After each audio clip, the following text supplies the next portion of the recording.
Now streaming live. I just lost my screen. Well, we still see you. Can't see the screen though.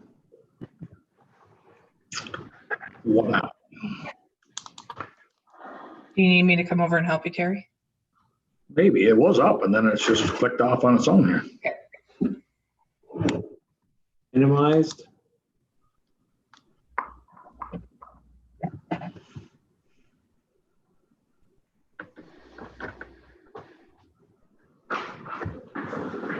It was up. I kind of gave everybody a one-handed wave and then it just clicked off and I hadn't think I'd done it. We're live on YouTube now. It's that blue button down at the bottom. Okay. Appreciate it. You're welcome.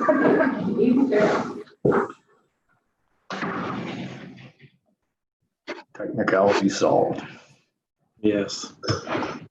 Now you can see us as well as we can see you. Comment.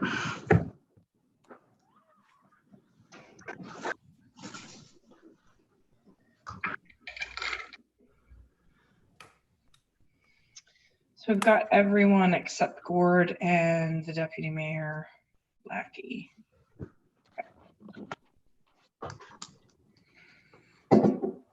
That window behind me too bright? It's not too bad. Mayor's got the same, but my blind's down. Okay. If it bothers you, let me know. Madam Mayor, Yeah. I just sent an email to both you and Marnie with regards, I believe it came from Kate. We got it. Okay. We got it. We're good. Thank you. Welcome.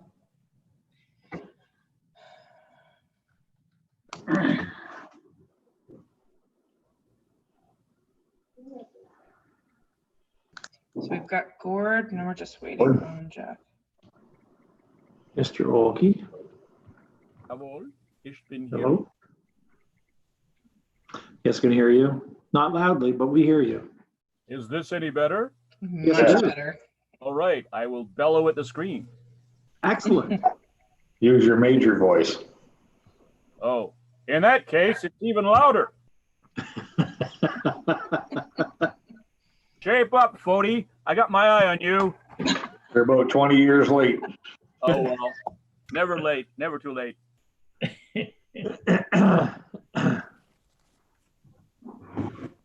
Aha. Everyone's looking cheerful. Yes, we were waiting to see you.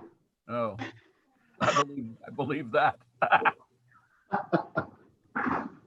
I really want to compliment Mark Jameson on his photography. That's the best picture of a blue rocket in a rural setting I've ever seen. Must have missed that one. I actually You love gotta the mute yourself, Mark. the one with his face mask and his hat and glasses. Almost couldn't tell who it was. Question to the clerk, are we live? Yes. Good. Gotcha, Gordon. Not what you're going to say, is it? I'm muting now.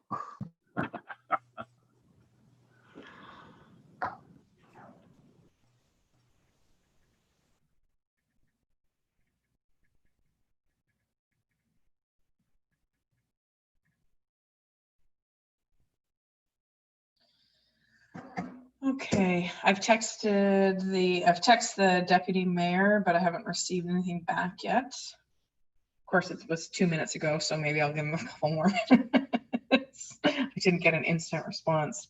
It's a generational thing.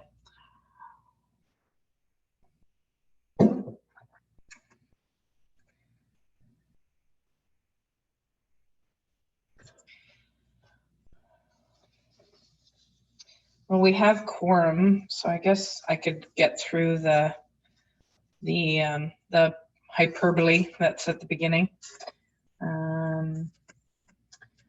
Okay, so it's 5:30 p.m. I'm going to call the meeting to order, and this is a planning public meeting. And I'm asking for any declaration of special interest or general nature thereof. And if anybody has a conflict, please declare it now. I'm not seeing any hands up, so I'll assume there's no conflicts. And before I go on to the purpose of the meeting, I'll read the the designated paragraph prior to the meeting. Personal information collected at this public hearing and on the forms provided at the back of the room, which would have been in our impersonal, is collected under the authority of the Planning Act and will be used to assist in making a decision on this and these matters. All names, addresses, opinions, and comments are collected and form part of the minutes which are available to the public. Questions regarding this collection should be forwarded to the Director of Planning. The purpose of the public meetings is to present planning applications in a public forum as required by the Planning Act. Following presentations by the applicant or staff, committee members will be afforded an opportunity to ask questions for clarification or for further information. The meeting will then be open to the public for comments and questions. When you speak, please provide your name and address for recording in the minutes. All comments should be directed to the chair of the meeting.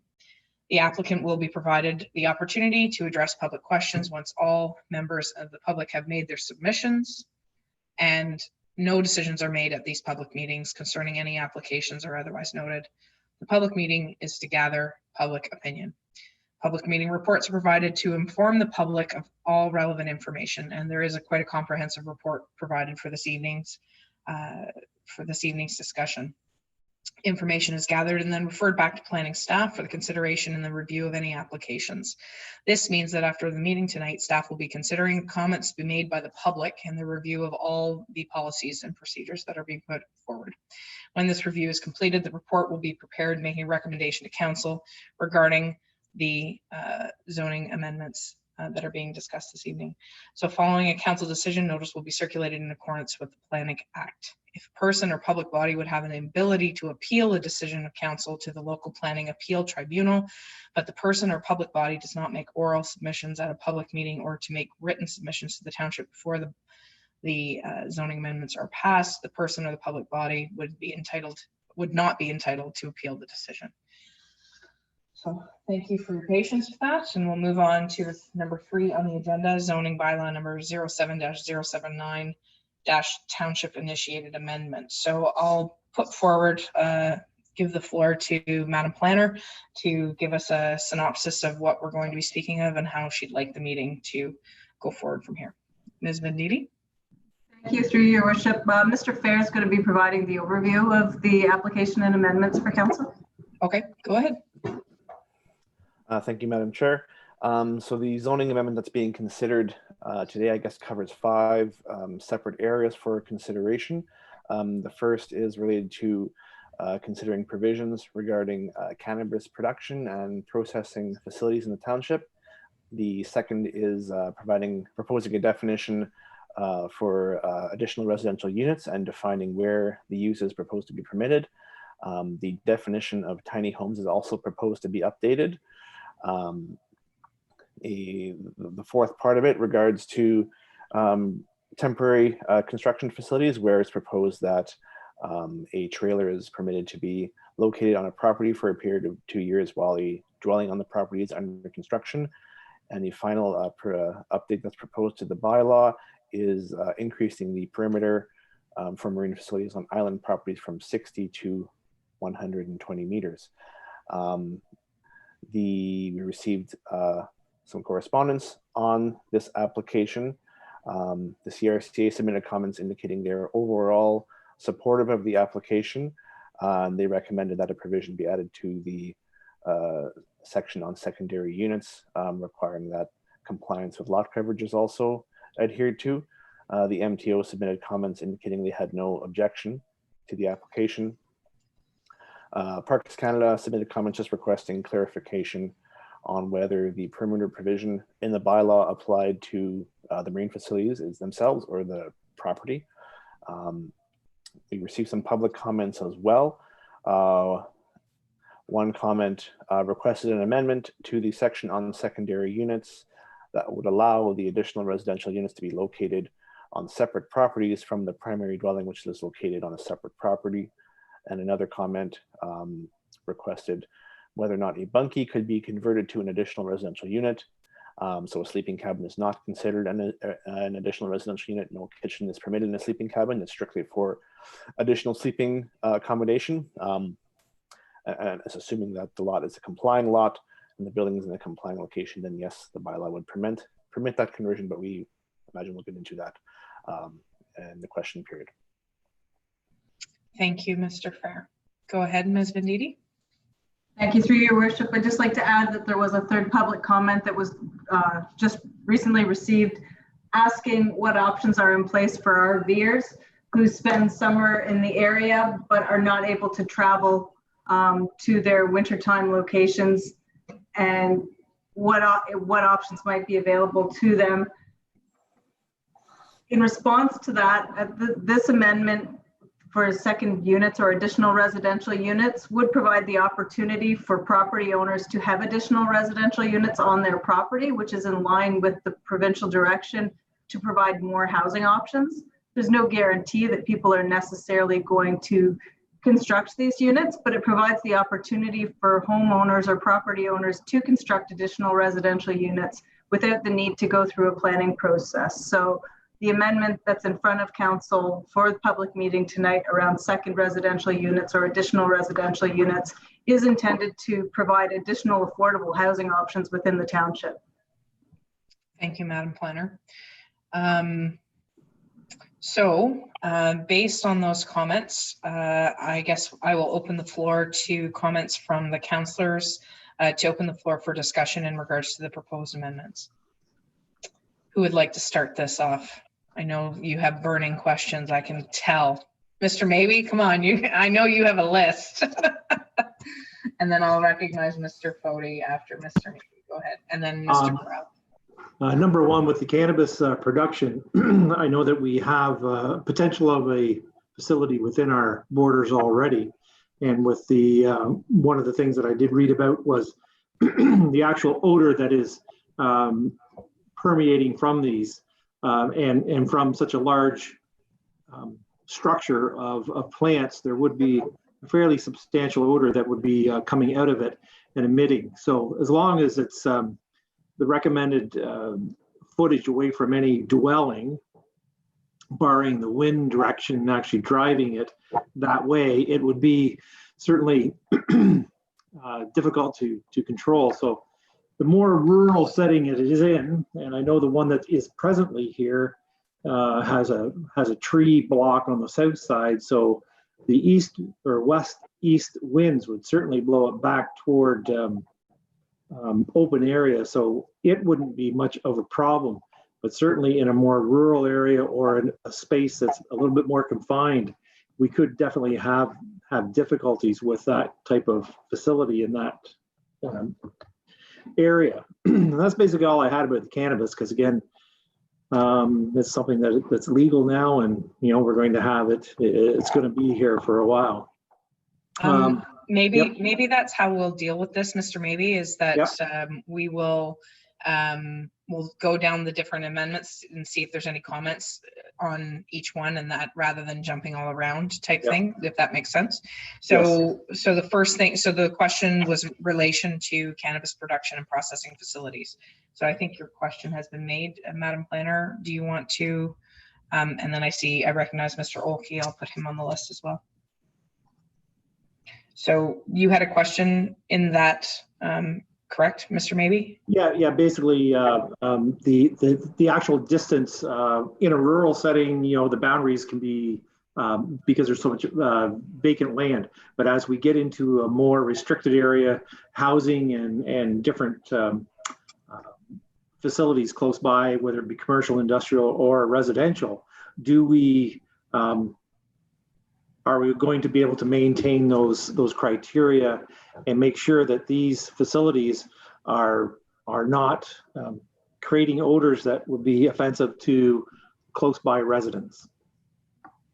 Ms. Venditti or Mr. Fair? Yeah, so the cannabis facilities, they're proposed to be permitted in the agricultural, rural, and rural industrial zones. So these are zones that are located in the rural area. They wouldn't be located within settlement areas.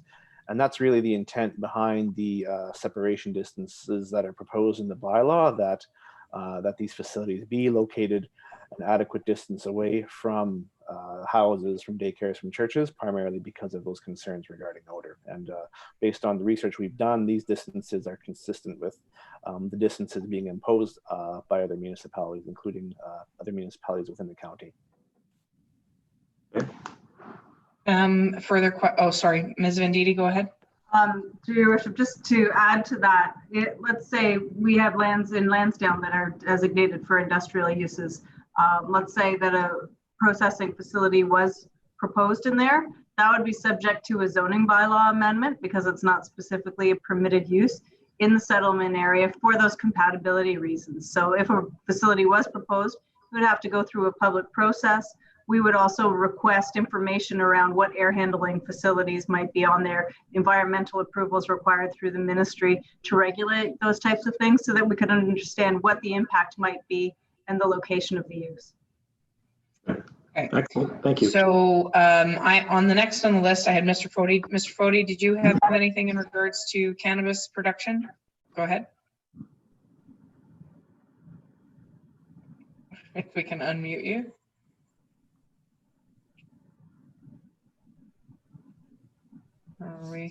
There we go. Not working? It is now. Okay, thank you. I can ask a question on cannabis, yes. With regards to the presentation that was given us, perhaps the associate planner has the answer to this, or the planning department. It had indicated that the filtration system on these buildings, do we know whether or not there are plans to be a filtration system on this application?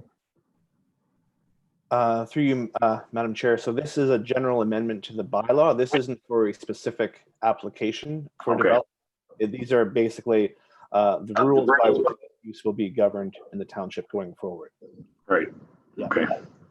Well, I think it goes without saying, given the proximity of housing in the current building that's likely coming before us, it would go without say that we would require filtration on that particular building. I mean, we can talk the distance on future builds or processing plants, but with the one that's likely coming to us here shortly, there's already close proximity to too many houses there to not require a filtration. Any further questions in regards to cannabis production, Mr. Foti? Okay, Mr. Gorell and then Mr. Olkey. No, nothing on cannabis production. Okay, Mr. Olkey, you have a question? Go ahead, unmute yourself. There we go. Through you, thank you, and through you, Your Worship. I'm a little uneasy with some of this because we talk about setbacks and building standards, and then I think our jurisdiction rather ends. Having had to deal with some irate constituents over farmyard fragrances from well-established dairy farms, and I mean, they were irate. And the fact was, any kind of complaint there is really a Ministry of Agriculture thing. We don't really have jurisdiction as far as I know. Thank you. Ms. Venditti or Ms. Farrer, did you have a response to that in regards to agricultural smells? Regarding the smells coming from the cannabis facility, sorry, is that the question? Well, no, the question, I guess, I think the rhetorical question that's implied by Mr. Olkey is the fact that do we have jurisdiction to talk about smells when you're talking about agricultural rural use? You know, we don't interfere with farmers who are spreading manure, whether it be springtime, fall time, whenever. But does that fall in the same category when you're talking about cannabis production and having those smells from that particular production facility? Because it is agricultural based. Right. So with cannabis production, the odors that are associated with that, they can certainly be considered adverse effects of that development. And regarding livestock specifically, there are regulations in place that regulate the construction of new livestock facilities, requiring those to be located a certain distance from nearby sensitive land units, such as dwellings and other institutional uses. And the primary concern or the primary intent of those minimum separation distances is due to odor. So there's no such, that's similarly with the cannabis use here that's proposed, the setback would address that. So it's similar in Similar, nature. yeah. Okay, but it's not the same as an agricultural facility. In my opinion, the cannabis use is not really considered an agricultural use. It's more of an industrial type use. when you look at how these facilities are required to be constructed based on the federal cannabis approvals. Okay. Yeah. Okay, Mr. Gorell, and then back to Mr. Maybe. On the point that Tom was just making, it is the Ministry of Health that has driven all the rules regarding cannabis and not Ministry of Agriculture. Just saying it's Ministry of Health stuff, I think. Thank you. Okay. Point taken. Thank you. Mr. Maybe. Yes, one other question that kind of came up was, is there any provision with cannabis on policing or the criminal aspect of the actual production and or having a facility in our community? So you're speaking to enforcement? Yeah, so for any facility that has their Health Canada license and it's an approved facility, there are enforcement measures through their licensing that go along with that. However, if it's for a facility that has not been approved and happens to be there, then that is under a different jurisdiction, such as the police. Yeah. I think of it as possibly, just as a follow-up, and sorry, Your Worship, as a follow-up, more of with the production of it, is there any fees or costs coming from the facility to our policing, since with that increased use, there's possibly a need for more policing presence? Thank you. Maybe it speaks back to security. If you look at the facility that's currently being modified, I think if you look at that and as a whole, I think there's great attention to the security of the facility. So is that what you're trying to get to as far as what the guidelines? Are there any requirements from planning in regards to security of the facility and safety of the facility? Nothing on the planning side. Okay. Just thought it'd be an interesting question to see if there was any additional funds possibly for our policing. Any further questions in regards to cannabis production? And before I move on to the next, I'll go to the participants. Is there anyone in the attendees? I have 3 attendees. If there's anybody who wishes to ask a question in regards to cannabis production, if you could please put your hand up. I believe at the bottom of the screen, you can raise your hand to ask a question. I'll just give them a minute if you don't mind, everyone. This new platform, just want to make sure everybody has a chance to say something. They wish to ask a question. Madam Clerk, if you could just keep an eye on it, and we can go back to it if somebody does find a way to put their hand up. So seeing no further questions in regards to cannabis production and processing facilities, we'll move on to the definition of secondary dwelling units and where the use is permitted. So I don't know if Madam Planner, do you want to speak to this, or is this Tom again? Tom, go ahead, Tom.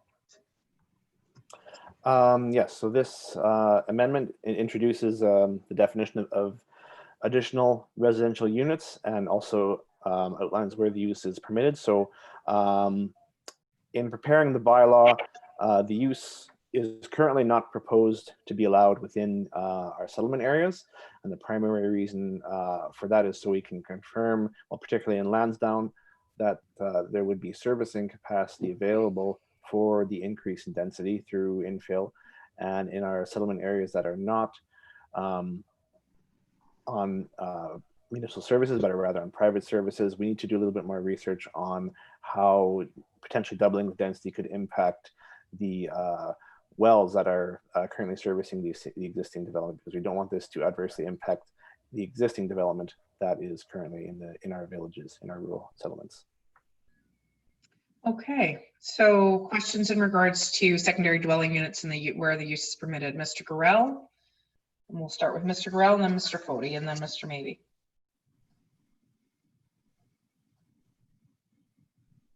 I have quite a rangy set of questions here, so I'll just sort of start in and take a pencil up. And number one, I've been over this 079 many times, and we have bunkies, tiny homes, garden suites, accessory buildings, and single dwellings.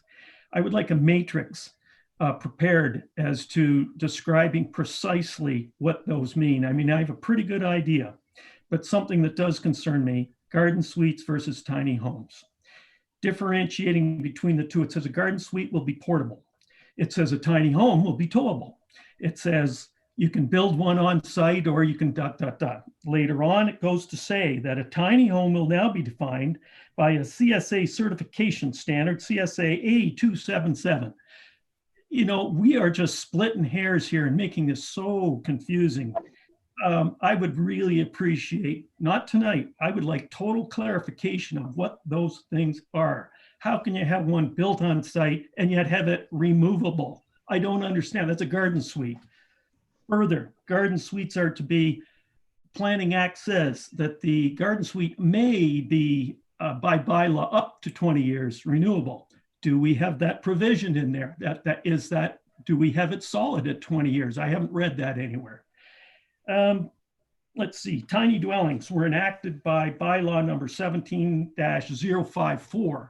Do we need to repeal that, or do we just override it with a new bylaw? Because that's the one that put it into the 07079 in the first place. So does that need to be taken care of? Next, regarding island properties.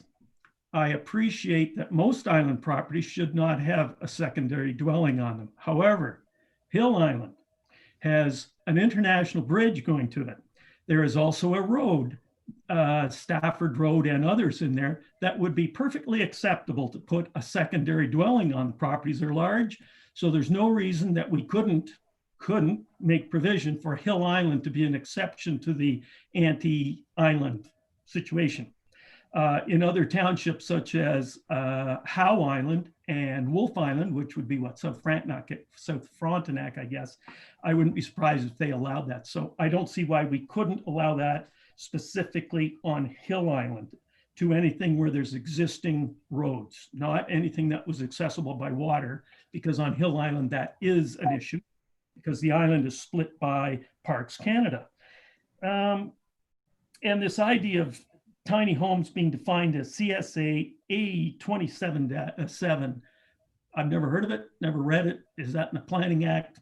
And that I would like further clarification. Again, not tonight necessarily, but in this bylaw, just that if I went into the office and I said, I want to build, I'm not sure what it is, a tiny building or a tiny, a garden suite or a tiny home.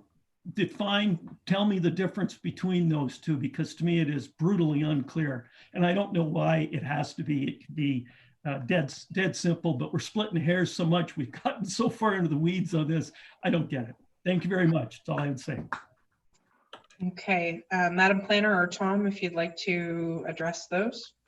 Yeah, I'll go through them and hope I got them all. So yeah, staff can certainly prepare a matrix outlining all those uses and describing them when we do the comprehensive report.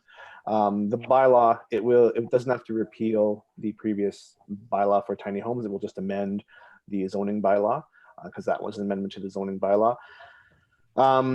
Regarding the comment about secondary units on Hill Island, that's a good point. It wasn't something I had considered because it is kind of that odd thing. That's an island you drive to, so staff will look at that. The CSA certification, CSA A277, that's a building code certification done by the Canadian Standards Authority. That's for it's for dwellings that are manufactured in a factory. So it's called manufactured homes, and so for those that's the only CSA certification that is considered a dwelling under the building code. There are other CSA certifications for RVs, other CSA certifications for mobile homes. So that's what that is. Go ahead, Marnie. Thanks. Through you, Your Worship, just for clarification around the tiny homes, the existing definition of tiny homes in the zoning bylaw can't be built. So the amendment is to clarify the definition of tiny home so that tiny homes are permitted in the township. They've always been permitted based on the removal of the minimum area, but there were requirements in there for decking to be on the front or the back. And And I think some of that is around trying to build what you would see as a tiny home on TV. But those tiny homes that you see on home and garden shows, and those, they don't translate into Ontario building code. So what we're doing is streamlining the definition of tiny home. So it's basically a small house that meets the requirements of the Ontario building code. And it could be manufactured in a facility and brought to the site or built on site. But either way, it needs to meet the requirements of building code. So we can definitely bring forward the clarification that you're asking for in the report when we bring forward a recommendation. Go ahead, Mr. Grow. And understanding then that the building code wouldn't allow for the previous tiny home, what's a garden suite? I read that a garden suite has to be removable or removable. Yeah. And so what does that imply? That sounds an awful lot like something on a set of wheels.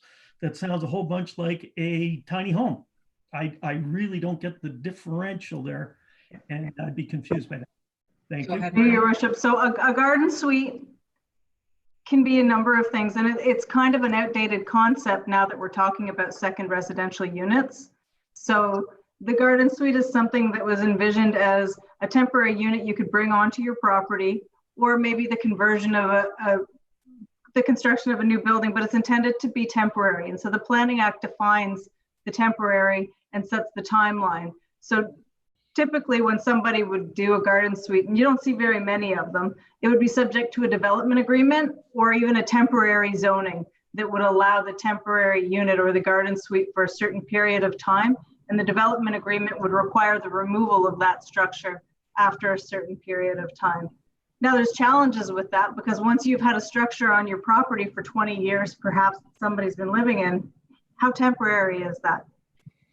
It's not necessarily. So those do present challenges, but with second residential units or additional residential units now permitted, I don't think that we'll necessarily see garden suites coming forward. Not that we saw a lot of them before, but the concepts, you're right, they do intermingle a little bit.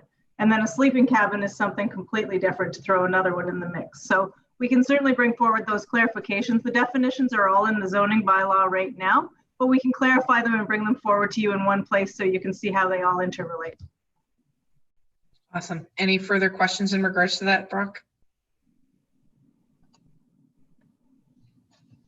No, I think it's been very well put, and I just think down the road a little bit, maybe a little clarification on that.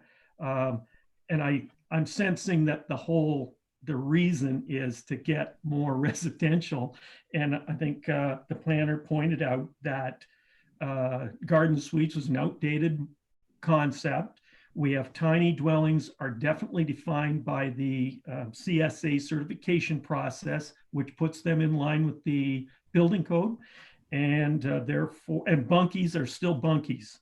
There's one, because in my ward, I know there was committee of adjustment on that, and it was allowed only as a bunkie. And I don't know how we ever look into that, but that one happened.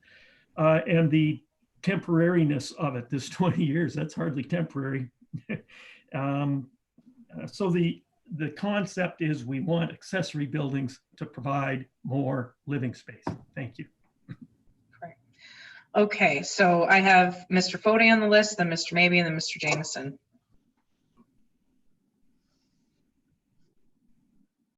Thank you, Your Worship. Through you, I agree a lot with what Mr. Councillor Gorell had to say. There seems to be a lot of confusion and overlap here, whether it's necessary or not. Maybe so under the, but to our associate planner, Mr. Furr, you had made reference to these tiny homes. Do they have to be on a A-frame or a metal frame as such? Do they have to be movable? No, they can be built on site. Yeah. Okay, maybe that's the confusion, because in my line of work, I've taken calls from 3 different manufacturers. None of them have indicated to me they were on metal frames of any kind. That's why I was confused when I read some of this that was put forward to us here, that what I drew from that is maybe that they had to be. But thanks for the clarification on that. But I agree with Councillor Grell in the sense that when you start looking at all these names, are we talking somewhat the same dwelling, just who prefers to word it which way? I think we do need to simplify it, or at least explain explicitly what each of these terms means and how it applies to the person building them. Okay, so Mr. Maybe and then Mr. Jameson.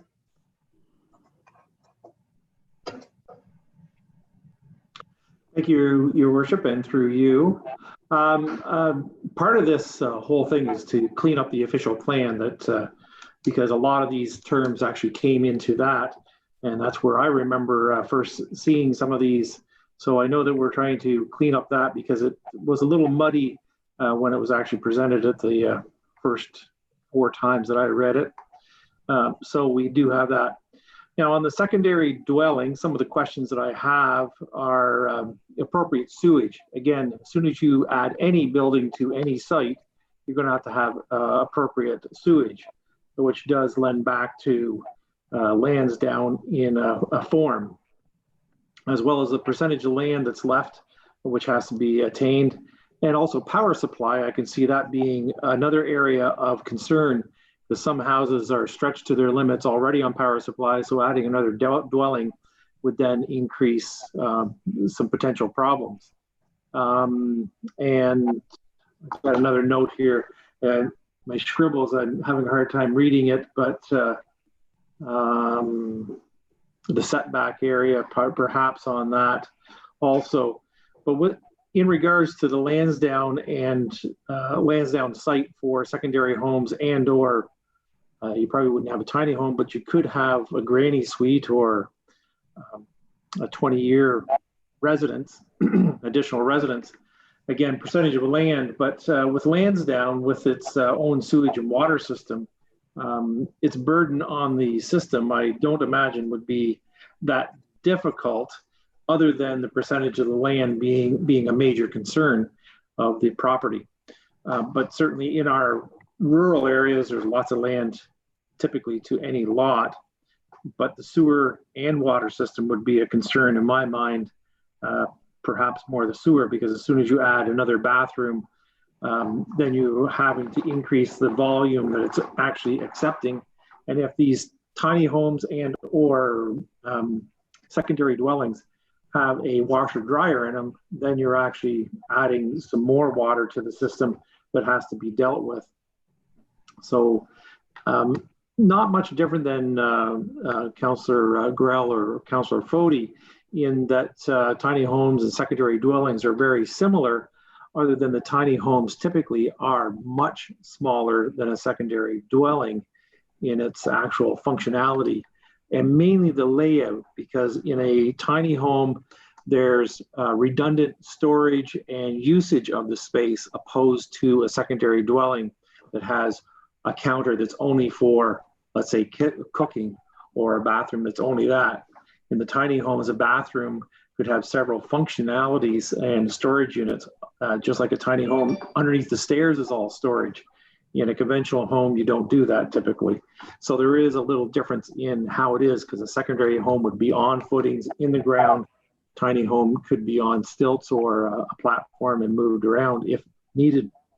And certainly in both cases, I think it's a necessary thing to actually divide them out, get certain provision for each one, so that we do know that X needs this, Y needs that, and we're done. And it's a lot clearer, cleaner, and makes it a little bit more efficient for everybody to utilize the space they have and the conditions that they're doing, even with the temporary accommodations with a trailer on a construction site.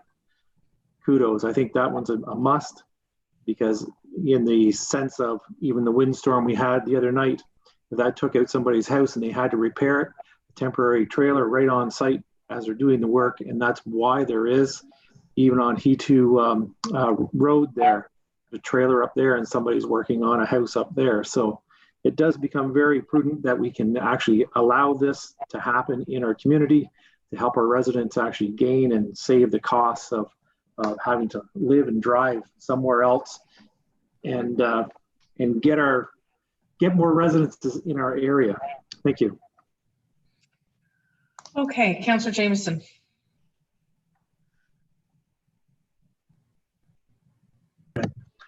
sorry.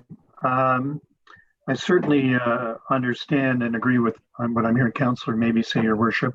I also, because Councillor Gorell sort of tipped this off, there's a lot of confusion around all these definitions. So I just wonder if we're at the stage, because we're doing so much cleaning up and maybe we're restricted by the Planning Act and so on, whether we can just simply get to the point where we're talking about secondary housing and getting out of the business of garden homes and tiny homes, because they're in the lexicon with certain ideas around them that don't necessarily conform with where we think we might be going. So I leave that with you, and you could probably tell me the Planning Act won't allow it, but if we could get rid of it, it would be very nice to just have a definition for secondary unit.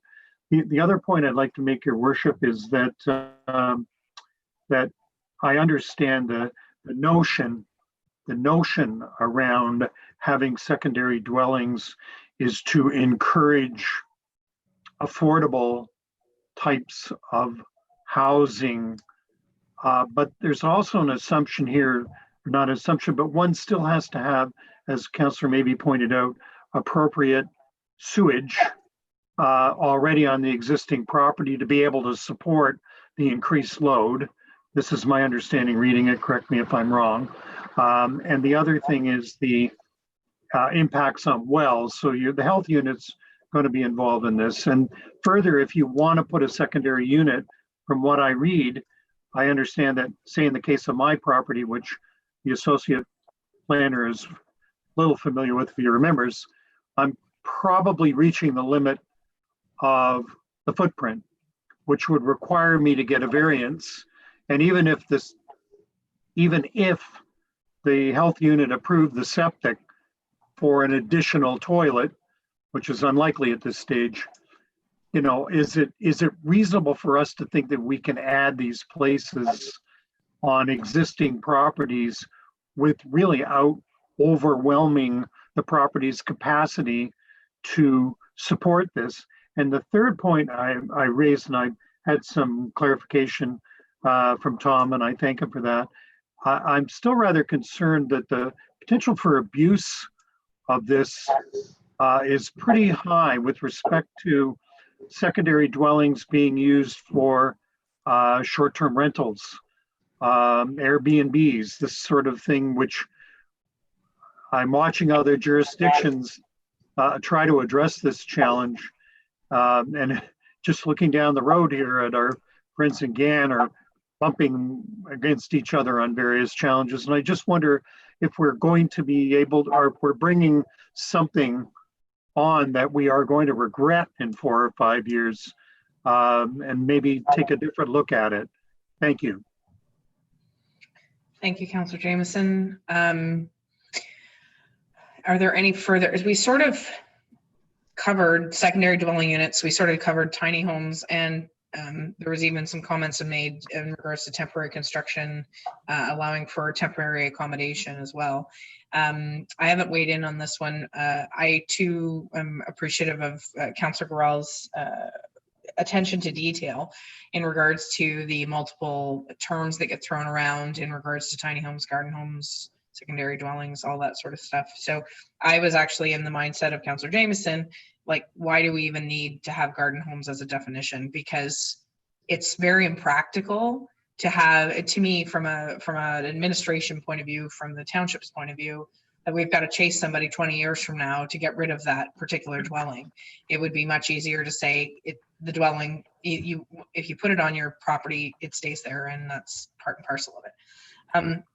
I have somewhat of a different perspective in regards to this, because in my day-to-day job, when I'm talking about financing, lenders don't recognize, depending on if they're secondary, there's properties that have 2 homes on them. Like there's some farmhouses, for example, often you'll see sometimes a mobile home that's added to it. And if, depending on whether it's attached to the larger agricultural facility or not, or could be across the road, there's no inherent value as far as lenders are concerned. And same with tiny homes, they aren't financeable, if you will, because the square footage is under a certain whatever. But I realize that's not the purpose of the discussion today, but if we make them, if it becomes more of a normalcy and it's like a tiny home development, if you will, where they're potentially able to put 10 or 20 of them stay in the Village of Lansdowne because we have the facility support it.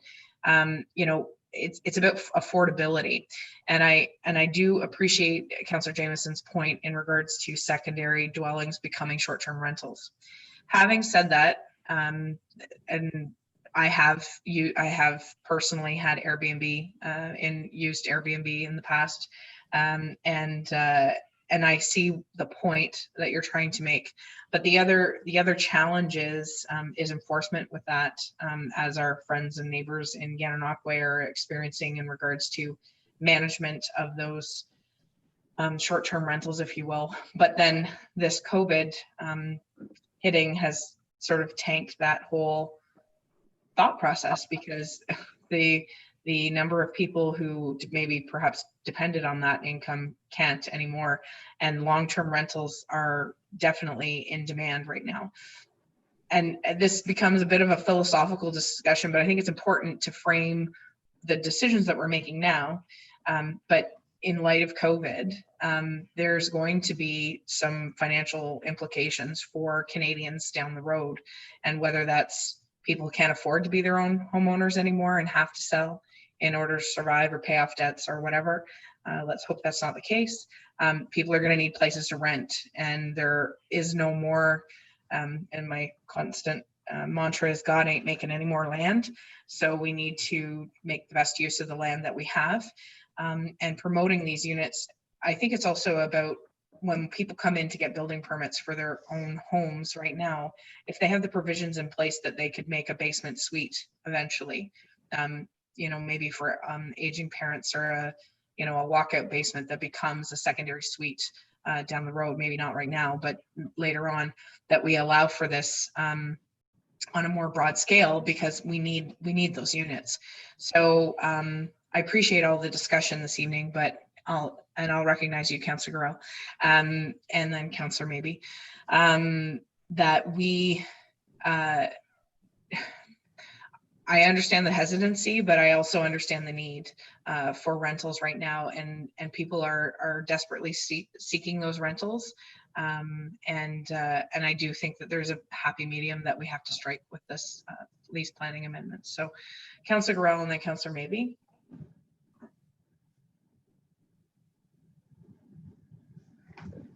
Thank you, Your Worship.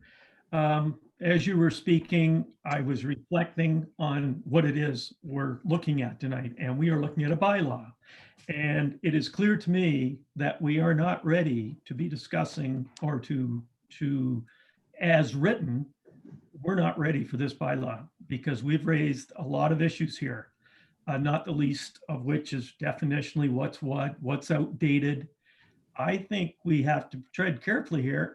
Secondary dwellings, yes, the concept. Let's make sure that we've got this properly defined in this. And if we have to get rid of garden suites, et cetera, that's fine. But let's not encode it in this bylaw. So I think we have to do some rewriting here, some thinking. Tiny homes immediately comes to mind. And this idea, by the way, I do have a question. So that certification on a tiny home, where do I find that? If I was interested in building a tiny home, is it in the Planning Act? Where is it? And if I built one on my property, who does the certification? Go ahead, Ms. Venditti. Thank you, through your worship. We included that reference to the CSA certification only to try to broaden the scope of what a tiny home is. Quite honestly, our preference is a tiny home is a small house built on a property that complies with building code.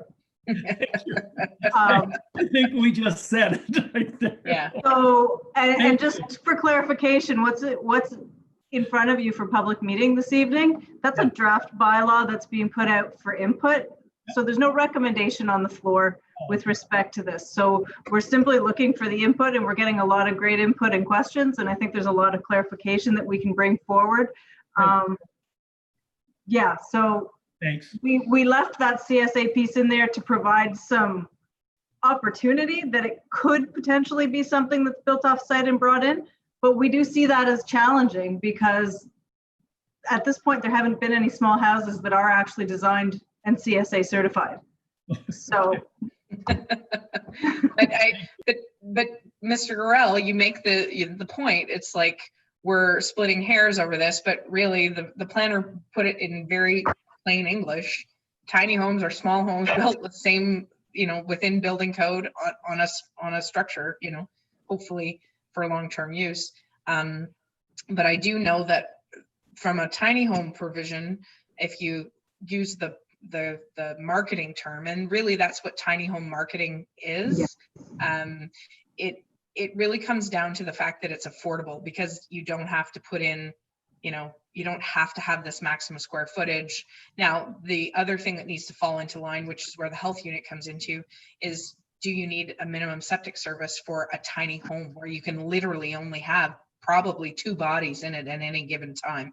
You may be able to have the odd visitor and maybe 4 people in there, but you're certainly not going to have 6 people living in a tiny home in less than 400 square feet, for example. But so it's almost like the cart before the horse, because we're putting these planning provisions in place, or this is what we're debating about, putting the definitions in place, but yet we haven't been met on the other side as well, I don't think, with health unit stuff. But anyways, go ahead, Ms. Venditti, and then Mr. Maybe, then Mr. Jameson. Sorry. So a tiny home still has to comply with building code. A component of building code is confirmation of adequate servicing, which includes water and sanitary. So the sanitary would be reviewed and a health unit permit would need to be issued. So even though a tiny home is considered a means of affordable housing provision, right now the zoning restricts you to 1 principal dwelling unit per lot, which could be a tiny home on a rural property, but they still have to put in a septic system and a well, and it has to be adequately serviced. So it's not a trailer with a composting toilet. A tiny home is built to the standards of building code, and the health unit has to sign off. So all of those approvals in terms of servicing have to be in place before a building permit could be issued. So again, a tiny home is a small house. My only point that I was trying to make, Madam Planner, is the fact that the smallest septic system you can buy is still made for a 1,000 square foot bungalow. Yes. So we don't necessarily need to be putting in these maximum systems, but I digress from there. So I have Councillor Maybe, then Councillor Jameson, then Councillor Fody. Thank you, Your Worship, and through you. So I have actually 2 questions. The first is, on a tiny home, they could have a composting toilet in them, as well as they could bring water in as another thing that somebody would try to say possibly when they have one. But composting toilets are very common in the tiny homes. So just bring that. Secondary is the tax base. Taxes are basically on the exterior dimensions of any building, and not necessarily the property per se. So how is that going to play out in the different fields? Like we have the secondary dwelling or a tiny home, and how the tax base is going to be rated for those premises. Thank you. Go ahead, Ms. Venditti. Thank you, through your worship. So a tiny home can be a principal dwelling unit on a property. So the property just has a tiny home on it, and a building permit is issued for that. And that building permit is then sent to MPAC for the basis of their property evaluation. Or a tiny home could, as proposed, represent an additional dwelling unit on a property. So you would have your principal dwelling unit, and then you could have your secondary dwelling unit, which is a detached tiny home. So again, it's just an additional residential unit, but it's still, to have a building permit issued, would have to meet all of the septic and servicing requirements, and any building permit that's issued is then sent to MPAC for the basis of their evaluation. So whether it's a tiny home as a principal unit or an additional dwelling unit, it's still a new residential unit in the tax base of the township that's being assessed by MPAC. Yes, that's what I thought, but I just thought I'd get clarification. Thank you. Okay, and Councillor Jameson, go ahead.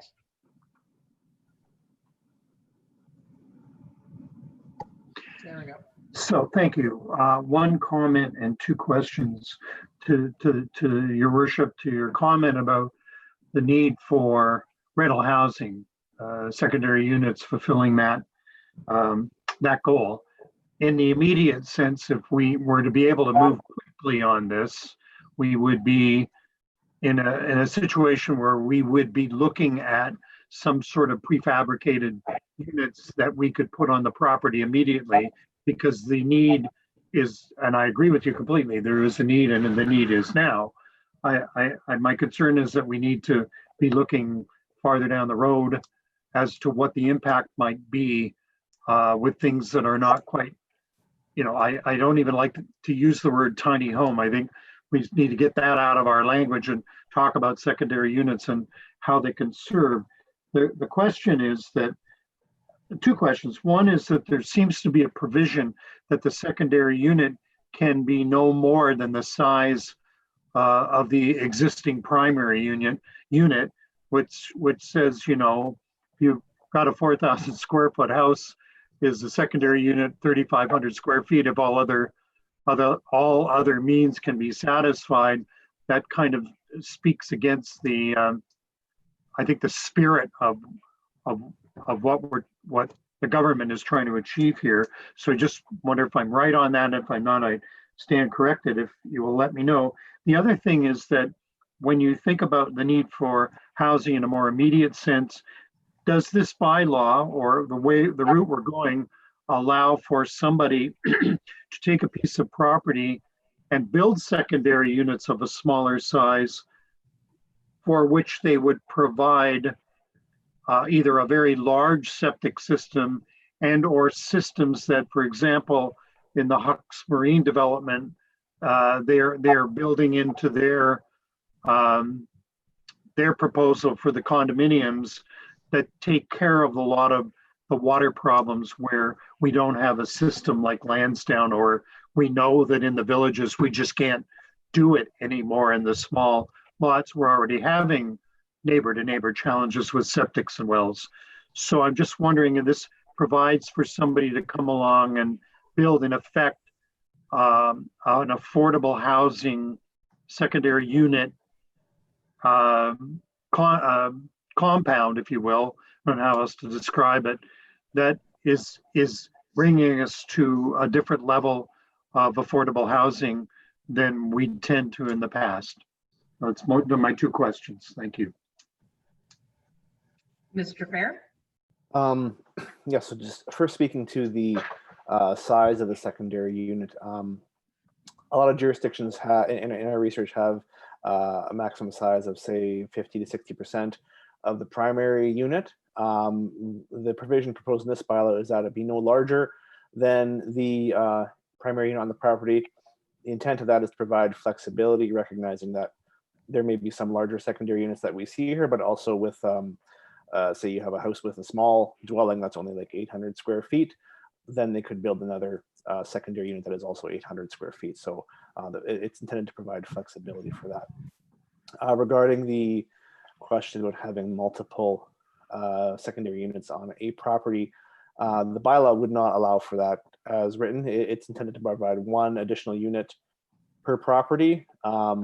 Any development that's proposing multiple of these on a property would require a zoning amendment to facilitate that.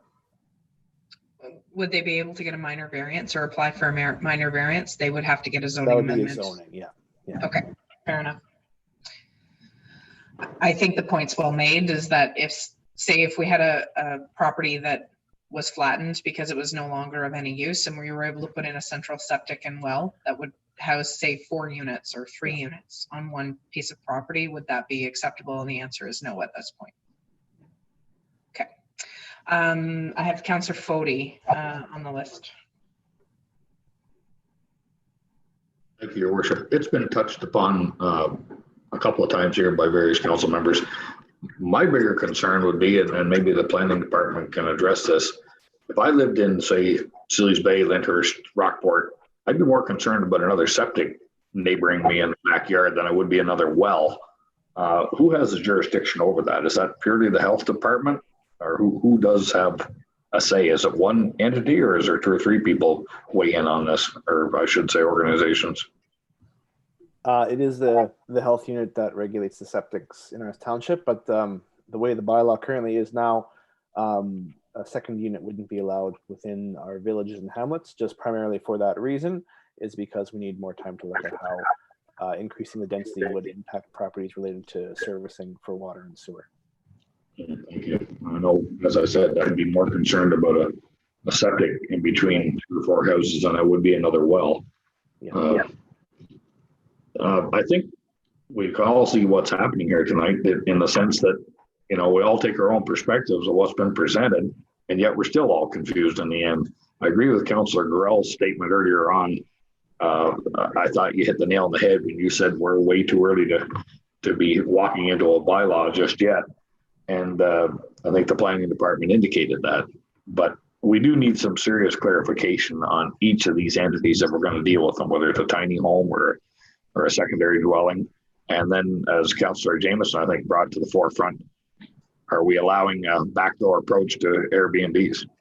That'd be a slippery slope in itself. All duly noted. Any other comments before we move on to, I think we might just cover quickly the temporary construction use after that. No more in regards, go ahead, Councillor Fody. Thank you, Your Worship. I did slip on one comment. It was mentioned that there was another resident who weighed in with a question about a building on a separate property. Is there any more explanation to that question or comment? She's actually on the call, and I was just going to ask her if she has anything to add. So Kate Hart is on the call, and she is the one that had brought in the question in regards to what is the township doing to help alleviate the challenges for perhaps seasonal residences or seasonal residents who live here temporarily in mobile trailers or like fifth wheels and that sort of thing, and then head down to another jurisdiction for the winter time.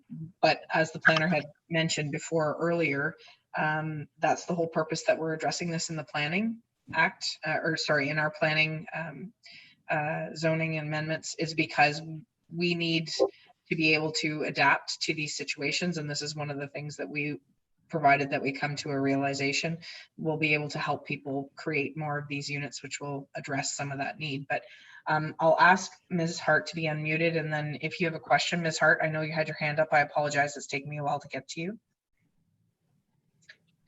Ms. Hart, do you know how to unmute yourself? If you go to the bottom left-hand corner of your screen, it'll say mute, and then you just click on it to unmute yourself. Oh, do I have you, Ms. Hart? I hope you do. Yeah, we do. Yep, okay, you have me. So you had just a question? again. Okay. Yes, the question again is about the seasonal Canadians who are here 6+ months of the year in RVs, used to leaving the country in the winter. Where on earth will these people go? I think that the purpose of the meeting, while it's a very valid question, I don't think that's the purpose of the meeting this evening. Is we're trying to put planning policy in place so that that we can hopefully fulfill this need. But the question, while it's very valid, this may just be the wrong forum to ask that. These are the things that we're trying to do to alleviate this, and unfortunately it's a process. It certainly doesn't happen overnight. But how are you? The other challenge is that I appreciate that. Sorry, we just got some background noise from you. Yeah. Sorry, we can hear a bunch of people talking. Yeah. Okay. So as far as other places for people to go, I don't think any of us here have a solution for that.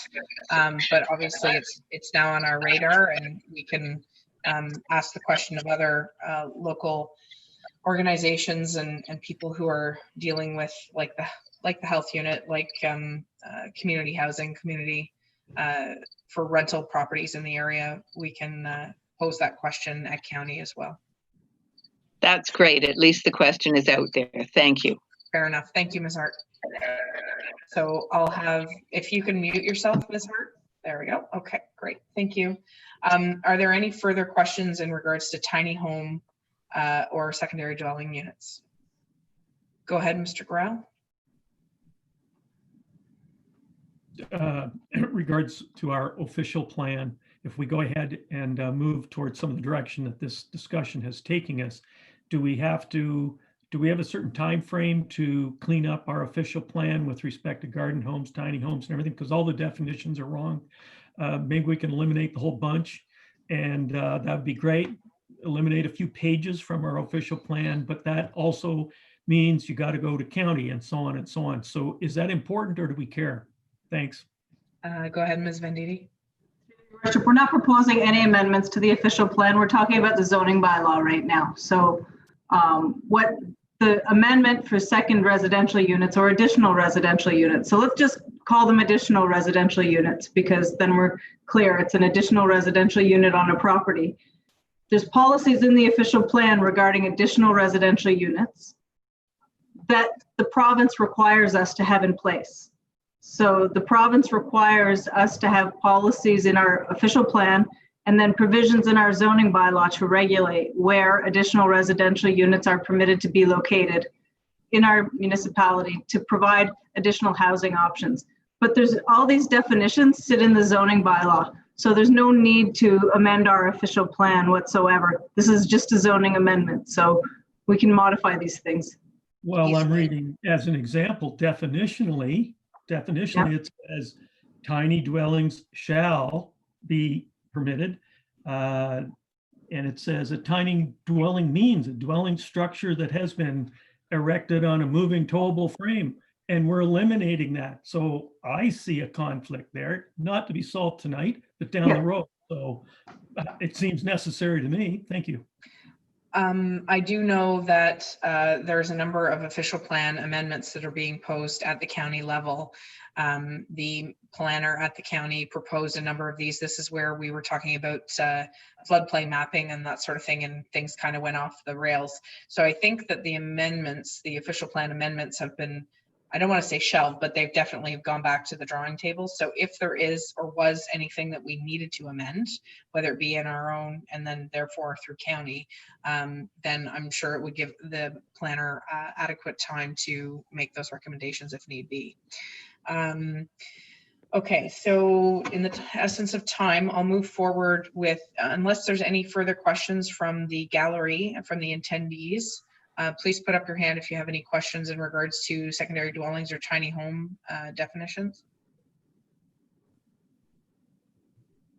Seeing none, we'll move on to the temporary construction, include a permit temporary construction uses to allow for temporary accommodation in a trailer while the dwelling unit is being in construction phase. So does anybody have any questions or comments about that? I think this is fairly straightforward. I think not to usurp the planning department, but I do know that COVID brought this forward very vividly for us early on, because we had a number of individuals who had planned on starting building homes. And of course, when trailer parks and RV parks were not able to be open under COVID, there was no place for them to go. They had sold homes and had planned on living in their trailers or RVs in these RV parks, and they weren't even open. So we had to make some concessions to a couple of them, I believe. And I think this is just putting something into our policy so that we don't have to make exceptions to the rule, that this has clear definitions around it. So Mr. Maybe you had a question? Thank you, Your Worship, and through you. Is there a potential of an extension to the 2-year limit? Because I noticed that you had put a 2-year limit on the trailer being there while construction happens. And if the homeowner is actually doing it by themselves and mainly by themselves, that 2-year limit might be a little short. Not that we want an ongoing lengthy construction process happening, but in some cases, in being cost effective to the actual homeowner, I could see where that might be required. Thank you. Go ahead, Mr. Fair. Yeah, so the bylaw is proposing a 2-year time frame. There would be the option for the owner to apply for a temporary amendment to have it for a specified period of time. the overall intent is that this be a temporary solution, not a permanent one. Yes, thank you. Yeah. Just as an aside, again, from a financing point of view, most lenders want to have it built within less than a year. And I think that the other thing that we need to look at from a township point of view is that the longer it's not finished, quote unquote, for occupancy, is the longer that the taxes are not levied against it. So I think it's in our best interest to minimize the time that people have. I think 2 years is more than enough. That's my own opinion, to have a temporary dwelling or temporary dwelling unit while you're under construction. 2 years is more than, should be more than enough to build a home, even if you're building on your own, because otherwise you're just never going to get it done. It's just really the way it's going to, and then you'll have a house that's never finished, right? So, and sorry, were there any other hands up in regards to temporary dwellings while under construction? Seeing none, I'll ask the attendees any questions in regards to temporary construction and temporary units while under construction. If you can put your hand up, it's at the bottom of your screen. Question and answer. I don't see any hands going up. And then the last item on the agenda, or under the report that's been brought forward, is the increase the maximum permitted perimeter for marine facilities on island properties with areas up to 1 hectare from 60 meters to 120 meters. So any discussion on this item on the agenda this evening?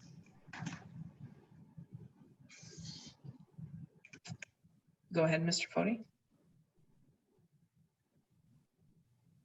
Thank you, Your Worship. Just because I'm ignorant of the fact of what the goal is in this proposal, can somebody enlighten me that it's not a marine person? Go ahead, Mr. Fair. Yeah, the intent of this is just to make it consistent for island properties, the maximum perimeter that's allowed. Based on the table in the report, there's different couple categories of island properties. They could both build the same area, but they can't build the same perimeter, and this is just to make that consistent across the board. Now you, just while I have you, Mr. Fair, one of your comments, that public comments that came in, was it from the health unit or was it from Cataract Way that was asking the definition if they were the same, if it was the square footage? I forget what it was. I'm trying to remember what the Parks Canada had requested clarification on whether the bylaw applied to the perimeter of the island or the perimeter of the marine facility. And it's the perimeter of the marine facility. Marine facility, not the island, correct? Okay. Any further discussion on that particular item? I will ask any questions from the participants. If you could put your hand up or ask a question in the Q&A, please.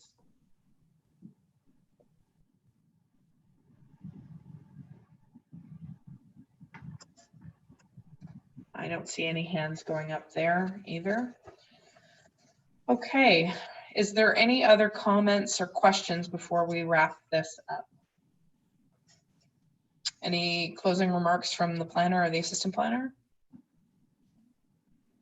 Well, I would like to personally thank all the councillors in attendance this evening for their ideas, thoughts, and ask for clarification, because if we can't understand it or we don't quite get it, I'm sure that the public feels the same when they start to read it, and they don't read it until they need to use it. So planners like Ms. Venditti and Mr. Fair deal with this every single day. So a lot of this verbiage, it becomes second nature. It's like any of our jobs, you know, like logistics is something that Mr. Fody does every day, so it's second nature. And when you start talking the language, not everybody understands. So I think the clarification asked for this evening during this planning meeting was very sage and good discussion. And hopefully the next time we discuss it, it's maybe a little more clear and a little more straightforward.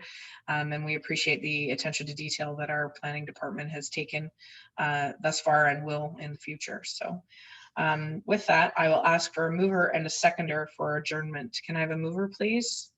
Mr. Fody, and then the seconder is Mr. Jameson.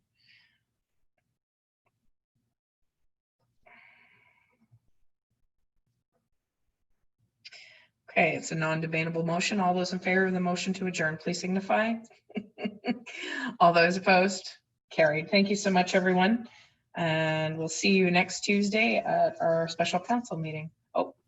Oh, do you have anything to say, or are you just waving at me, Mr. Olkey? Just waving. Okay, wonderful. Have a great evening. Thank you. Thank you, one and all. Night, everybody. Night.